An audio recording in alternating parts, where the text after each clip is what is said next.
पुण्यातील 80 बाल कलाकारांनी रविवारी 25 ऑगस्टला अयोध्या स्थित प्रभू श्रीराम मंदिराच्या प्रांगणात गजानन दिगंबर माडगुळकर व सुधीर फडके रचित गीत रामायण सादर केले।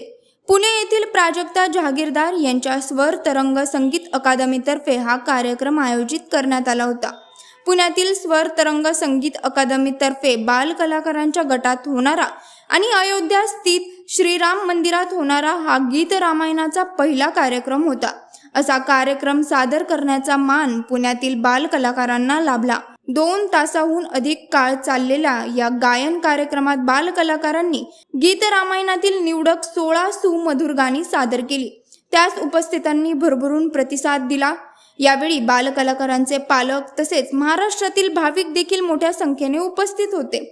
या प्रसंगी प्रकल्प व्यवस्थापक जगदीश आपळे यांनी श्रीराम मंदिराचा पूर्व इतिहास व उभारणी संबंधीचे सादरीकरण करून या प्रकल्पाविषयी सर्व माहिती पालक व भाविकांसमोर सविस्तर मांडली होती।